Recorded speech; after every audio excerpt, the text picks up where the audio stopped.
payé pour tout. Pour que vous l'ensemble. Et je crois qu'il est ici. Je crois qu'il est ici. Présent au milieu de nous. Tout puissant pour nous guérir. Tout puissant pour nous guérir. Et par sa grâce nous pardonner. Je crois en toi, Seigneur. Je crois que tu es le Fils de Dieu. Après ta mort, Dieu t'a ressuscité. Oui, je crois que tu as payé pour tout. Et je crois que tu es là. Je crois que tu es là. Présent au milieu de nous, tout puissant pour nous guérir, Tout puissant pour nous guérir. et par ta grâce nous pardonner. Je crois en toi, Seigneur. Je crois en toi, Seigneur. Oh oui, je crois que tu es le Fils de Dieu. Après ta mort, Dieu t'a ressuscité. Je crois que tu as payé pour tout. Et je crois que tu es là. Je crois que tu es là. Présent au milieu de nous. Tout puissant pour nous guérir. Tout puissant pour nous guérir. Et par ta grâce nous pardonner. Et par ta grâce nous pardonner. Et par ta grâce nous pardonner.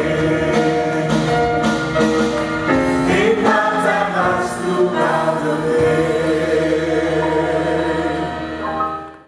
Parce que moi, matin, un alcoolique, matin, un brigand, là.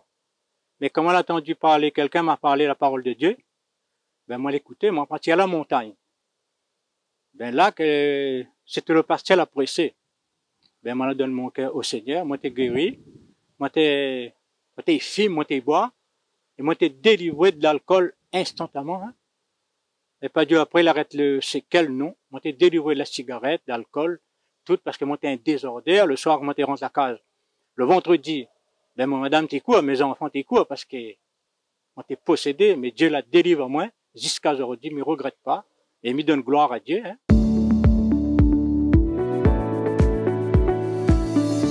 Voilà, et bien bonsoir à toutes et à tous. Bonsoir. Nous sommes heureux d'être ensemble et de partager le message de l'Évangile. Dans le livre des Proverbes, il dit que l'inquiétude dans le cœur de l'homme là-bas, mais une bonne parole le réjouit. Alléluia. Nous croyons que la Bible est la parole inspirée de Dieu. Et la parole de Dieu, elle est bonne. Alléluia.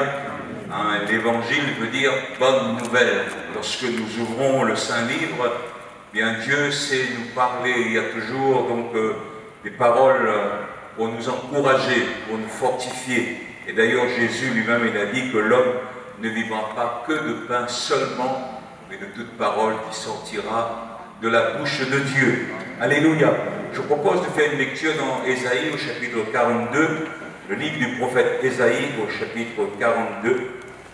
Voilà donc ce qui est écrit, Ésaïe au chapitre 42.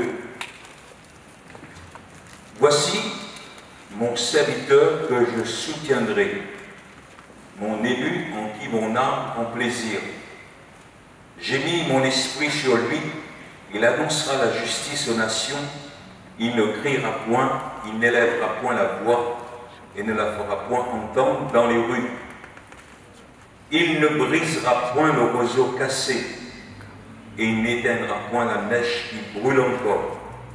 Il annoncera la justice selon la vérité, il ne se découragera point et ne se relâchera point, jusqu'à ce qu'il ait établi la justice sur la terre et que les îles espèrent en sa loi. Amen. Ésaïe est un prophète qui a vécu 750 ans environ avant la naissance de Jésus.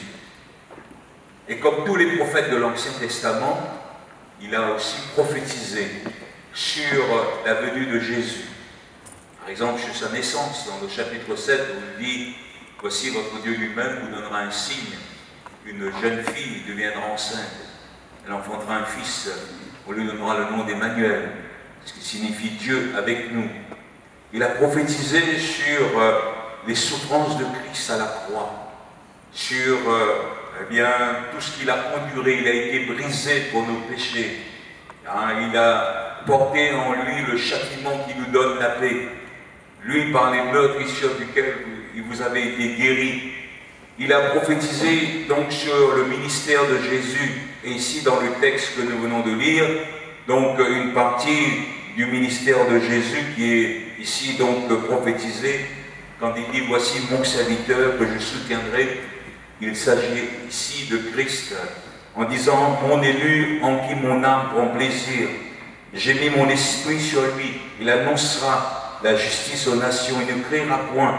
Il n'élèvera point donc la voix. Il ne fera point entendre dans les rues. Il ne brisera point le roseau cassé. Il n'éteindra pas la mèche qui brûle encore. » Et bien des siècles plus tard, lorsque Jésus, donc sur la terre, accomplissait son ministère, dans l'évangile de Matthieu, donc il est repris, donc cette prophétie donc est reprise par l'évangéliste Matthieu, où il est dit dans Matthieu 12, une grande foule le suivit et Jésus guérit tous les malades. Il leur recommanda sévèrement de ne pas le faire connaître, afin que s'accomplisse ce qui avait été annoncé par Ésaïe le prophète. Voici mon serviteur que j'ai choisi, mon bien-aimé en qui mon âme prend plaisir. Je mettrai mon esprit sur lui, il annoncera la justice aux nations, il ne contestera point, il ne criera point, et personne n'entendra sa voix dans les rues. Il ne brisera point le roseau cassé, et il n'éteindra point le lumignon qui fume. Alléluia. Ainsi donc, bien des siècles plus tard, donc l'évangéliste Matthieu, inspiré par le Saint-Esprit, va reprendre cette prophétie pour confirmer effectivement le ministère de Jésus qui avait été annoncé des siècles auparavant, puisque Jésus guérissait donc les malades. Il nous est dit qu'une grande foule le suivit, Jésus guérit tous les malades. Donc il leur recommanda de ne pas le faire connaître, et puis donc afin que s'accomplisse justement cette prophétie qui avait été annoncée par Ésaïe, donc le prophète. Il n'y avait point de hasard dans ce que Jésus a fait, sa venue, ses souffrances, son ministère, sa mort, sa résurrection avait été donc prophétisée, son ascension, son retour également. Donc, quand nous lisons la Bible, qui est la parole inspirée de Dieu, on voit que Dieu a déjà tout planifié et tout programmé pour que nous puissions, nous les hommes, croire et entrer dans son plan. Ce qui a retenu mon attention en lisant ce texte, c'est qu'il est dit, en concernant le ministère de Jésus, il ne brisera point le roseau cassé et il n'éteindra point le lumignon qui fume encore. Le roseau, comme vous le savez, c'est une plante fragile. Le roseau est une plante fragile. Et si, eh bien, dans la Bible, il est parlé du roseau, qui est donc une plante fragile, ça nous fait penser donc à la vie de l'homme. C'est l'image de la vie de l'homme qui est fragile. Dans une de ses prières, le psalmiste va dire « Ô Seigneur, que je sache combien je suis fragile. » En effet, l'Écriture nous dit que tout homme debout n'est qu'un souffle. Nous sommes sur cette terre qu'étrangers et voyageurs, nous ne faisons que passer. Et notre vie, elle est courte, disait Job, et sans cesse agitée par les problèmes de la vie, les difficultés que nous rencontrons. Et si eh bien, la parole de Dieu parle de la vie de l'homme, semblable à un roseau, c'est pour parler de notre fragilité. Mais il est dit que Jésus, lui, il ne brisera point le roseau cassé. Il ne brisera point le roseau cassé. En effet, durant son ministère terrestre, nous découvrons que Jésus a rencontré certaines personnes que nous allons voir ensemble, dont la vie était semblable à ce roseau cassé. Et Jésus n'est pas venu pour briser le roseau cassé, mais il est venu pour redonner la vie, pour réparer, pour restaurer. Il est le réparateur des brèches. Cela me fait penser donc à l'histoire de cette femme qui un jour a rencontré Jésus. Et je prie ce soir que vous puissiez aussi rencontrer Jésus. Parce que tout véritable rencontre avec le Christ amènera aussi un changement radical dans notre vie et dans notre existence. C'est l'histoire de cette femme qui est rapportée dans l'évangile de Jean, dans le chapitre 4. L'histoire de cette femme donc commence près d'un puits où Jésus était arrêté quelques instants dans cette ville nommée Sychar, près du puits de Jacob.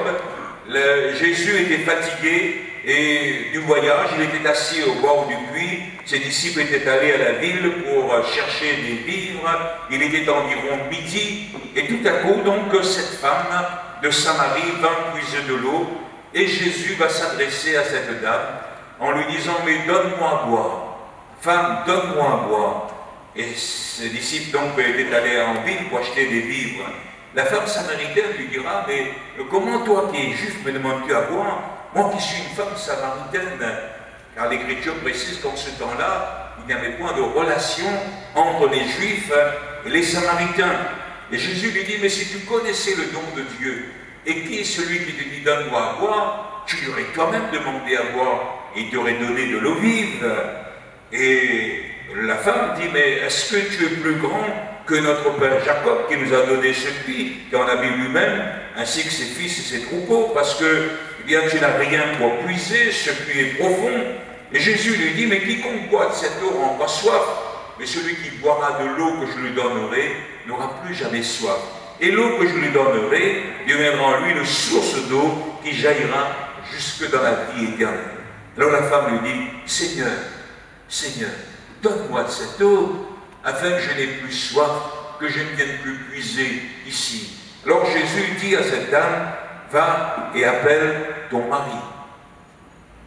Et elle va dire, mais je n'ai point de mari. Et c'est là que Jésus va dire à cette femme, tu as eu 5 maris. Et l'homme qui partage ta vie en ce moment, eh bien, c'est pas ton mari. Celui que tu as maintenant, c'est pas ton mari. Et elle va être encore plus étonnée en disant, Seigneur, je vois que tu es prophète. Jésus connaissait la vie de cet homme. C'est une vie cassée, c'est une vie qui a été brisée psychologiquement. C'est une dame qui a connu malheureusement eh bien, toutes sortes de cassures donc dans sa vie sur le plan affectif et dans sa vie conjugale. On ne sait pas ce qui s'est passé réellement en détail dans la vie de cette dame, mais en 5 fois, elle s'est mariée. 5 fois, elle a cru trouver le bonheur. Je crois que c'est une grâce d'être marié, d'avoir un mari, d'avoir une femme, d'avoir des enfants, une famille. C'est selon le plan de Dieu, c'est la grâce de Dieu. Mais à chaque fois qu'elle a voulu, eh bien, donc, vivre une vie nouvelle lors de cette rencontre, eh bien, à chaque fois, on s'est rendu compte que ça a cassé. On ne sait pas comment, on ne sait pas pourquoi. On ne sait pas si dans ces mariages qu'elle a eus, s'il y a eu des naissances, s'il y a eu des enfants. La Bible ne nous parle pas, tout est mis sous silence. Toujours est-il que nous pouvons comprendre que la vie de cette femme était comme ce roseau qui était brisé. Elle a connu bien des souffrances, des drames dans sa vie. Et quand elle rencontre Jésus, si elle vient chercher l'eau à midi, c'est certainement parce qu'elle n'a plus envie de rencontrer personne. Dans ses relations, certainement, donc, il y a eu des cassures. Elle était éloignée, elle ne voulait certainement plus voir personne. Elle était malheureuse. Il y avait une grande souffrance au fond de son âme, de son être. Mais cette rencontre avec Jésus va tout changer dans sa vie. Cette rencontre, eh bien, ça a été une rencontre qui va changer le cours de sa vie et de son existence à partir de ce jour. Parce qu'elle avait entendu parler du Messie. Jusqu'à un moment donné, la femme dit, je sais que le Messie doit venir, celui qu'on appelle Christ. Et quand il sera venu, il nous annoncera toutes choses. Et Jésus lui dit, je le suis, moi qui te parle. Alléluia. Tout s'éclaire pour elle.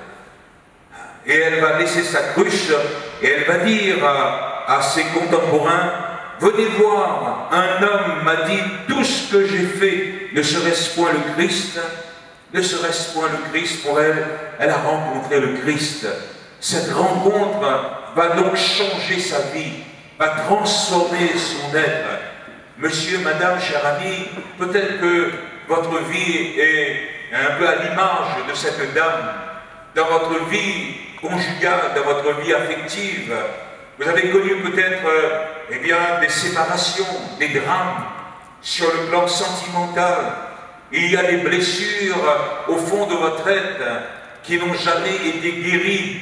Vous avez maintenant peut-être de la méfiance vis-à-vis des autres, parce qu'à chaque fois que vous avez voulu et cru avoir commencé une nouvelle vie, eh bien ça a terminé par un drame, par une cassure, par des blessures. Et peut-être que vous souffrez intérieurement. Vous avez peut-être cherché au travers bien, de la médecine, peut-être même vous êtes allé plus loin en étant voir un marabout, un sorcier, pour essayer de pallier et de trouver le remède à ce mal qui vous dévore intérieurement. J'aimerais vous dire que la seule personne qui peut vous guérir intérieurement, eh bien c'est Jésus, le Christ. Et la Bible dit que le Seigneur est celui qui guérit les cœurs brisés. Alléluia. Jésus peut guérir votre être intérieur, peut guérir votre âme, peut réparer ce qui a été brisé, ce qui a été cassé.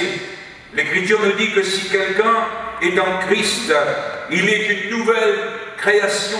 Les choses anciennes sont passées, voici toutes choses deviennent nouvelles. Alléluia. Vous aspirez peut-être à une nouvelle vie. Vous avez aspiré au bonheur.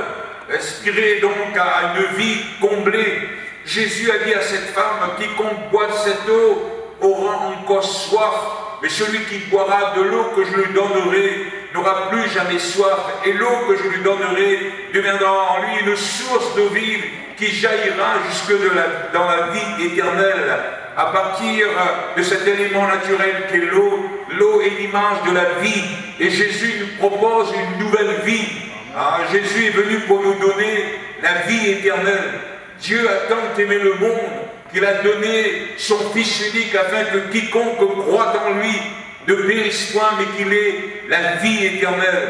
Vous avez besoin d'une nouvelle vie, chers amis, non pas d'une nouvelle religion, non pas, eh bien, donc, d'une nouvelle aventure, mais une rencontre personnelle avec Jésus-Christ, le Fils de Dieu, qui lui est descendu du ciel pour nous chercher, pour nous sauver, pour nous pardonner de nos péchés, pour nous délivrer du mal qui a triomphé de notre vie, pour nous guérir de nos blessures.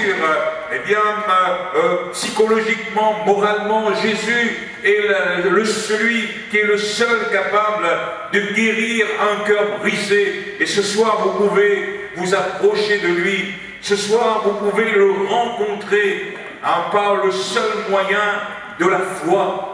Il faut que tous ceux qui s'approchent de Dieu croient qu'il existe et qu'il est le rémunérateur de tous ceux qui le cherchent.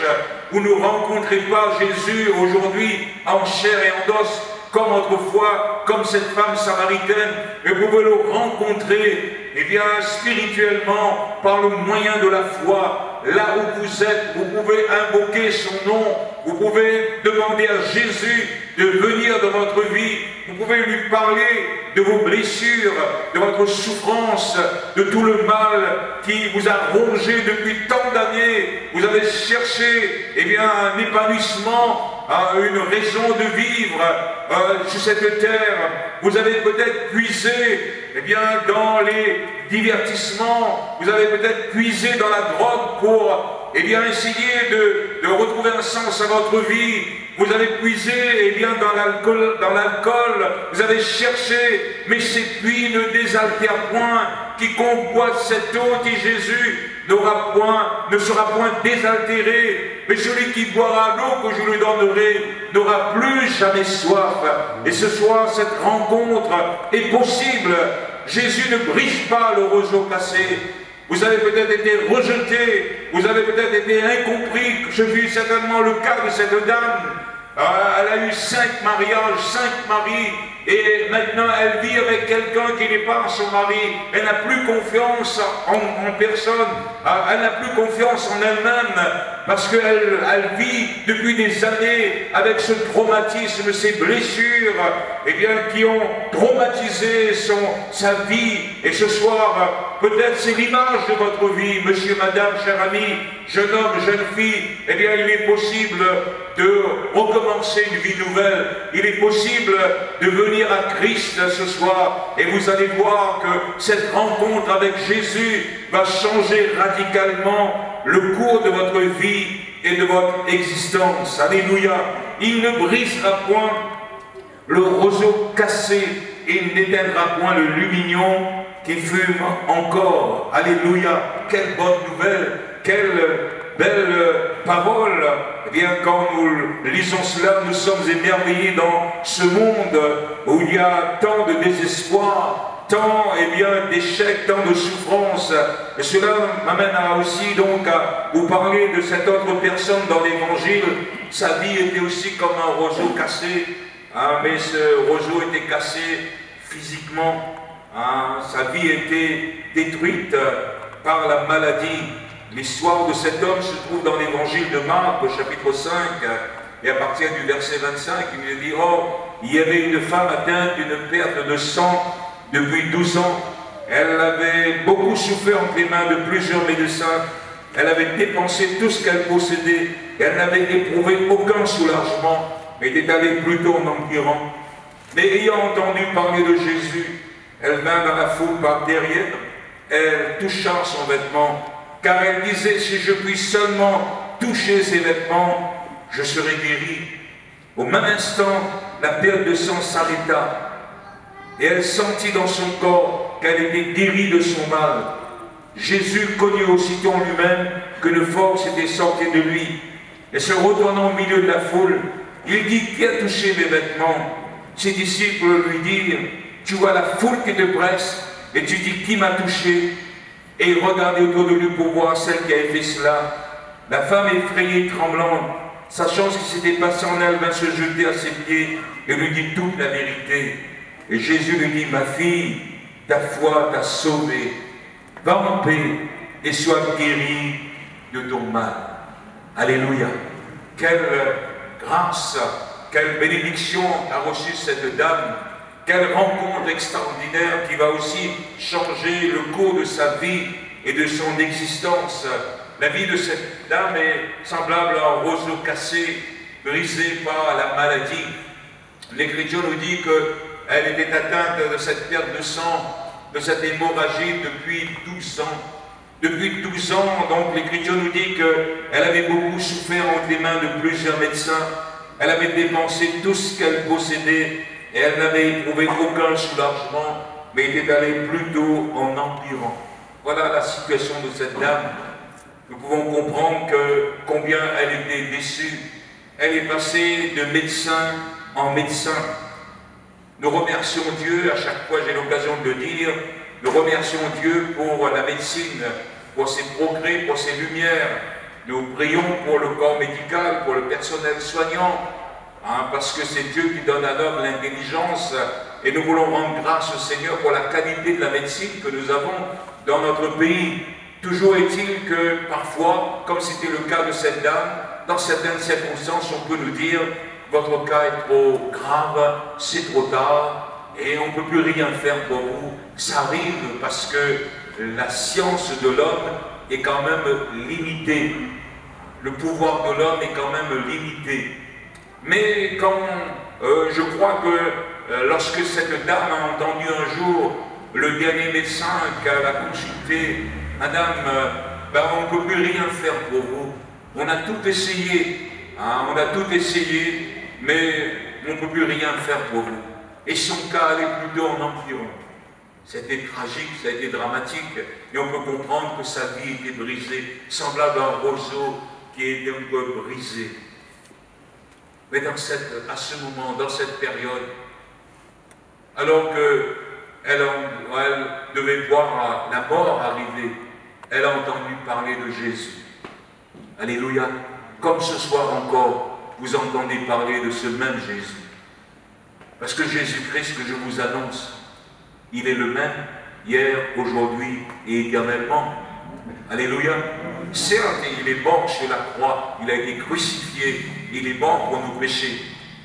Mais 3 jours après, il est ressuscité d'entre les morts.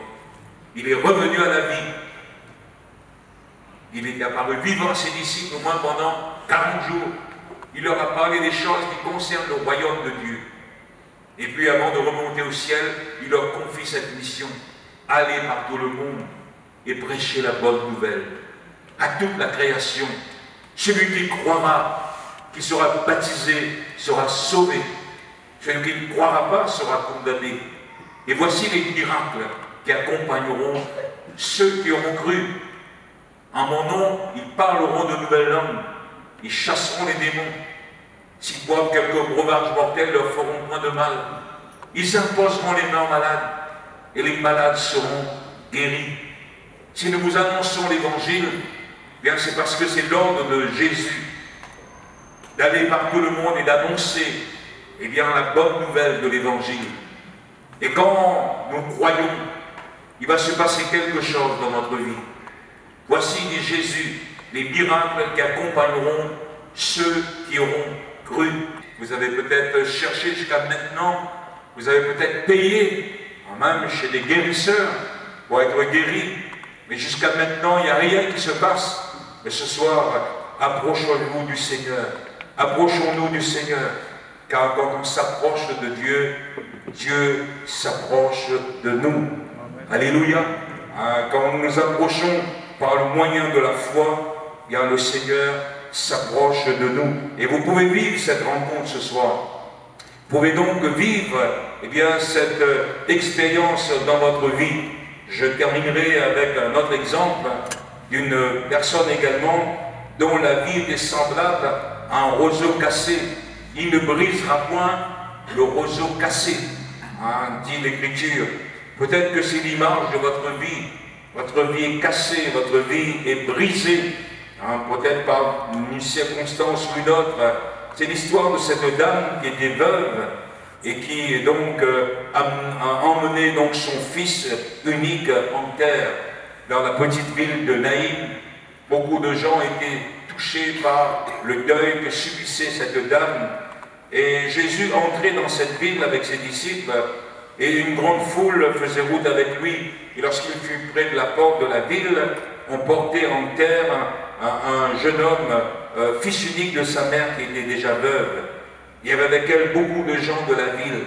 Beaucoup de gens étaient émus, touchés par le deuil qui touchait donc cette dame qui était donc déjà veuve. C'était son fils unique. Et nous pouvons comprendre la désolation, la tristesse et le chagrin qui était dans la vie de cette dame. Beaucoup de personnes étaient venues pour l'encourager, pour la soutenir, pour lui donner des paroles certainement, pour essayer de soulager sa douleur. Mais elle pleurait, elle vidait toutes ses larmes.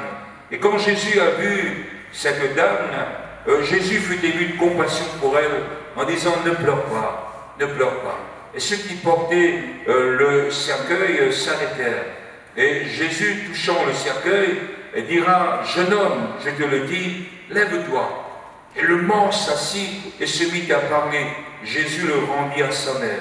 Tous furent saisis de crainte et ils glorifiaient Dieu, disant « Un grand prophète a paru parmi nous et Dieu a visité son peuple. » Alléluia. Dieu a visité son peuple. En venant sur la terre, Dieu visite son peuple, Dieu visite la terre. Et aujourd'hui, par le moyen de la prédication de l'Évangile, Dieu visite la terre. Alléluia.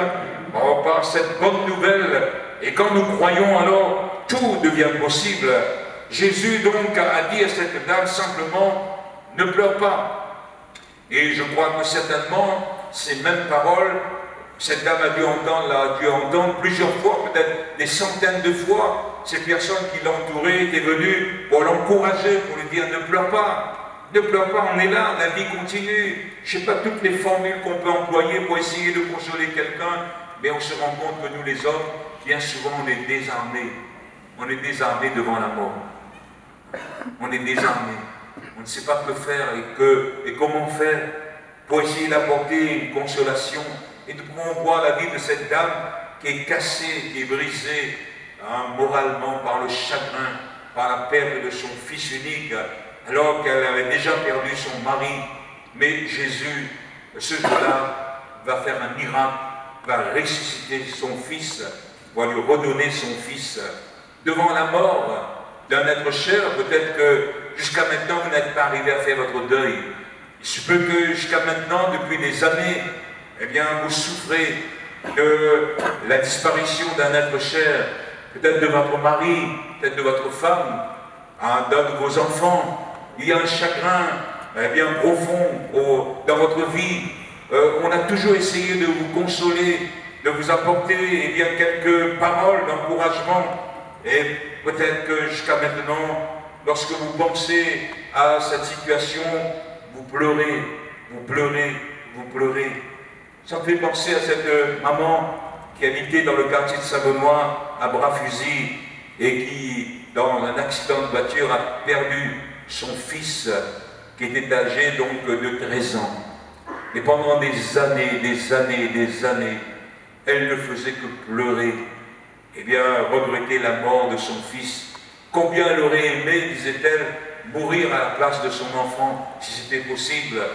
Mais bien, malheureusement, ce n'est pas possible. Et elle pleurait, elle versait toujours bien, des larmes. Et puis un jour, donc, cette maman a rencontré Jésus dans sa vie.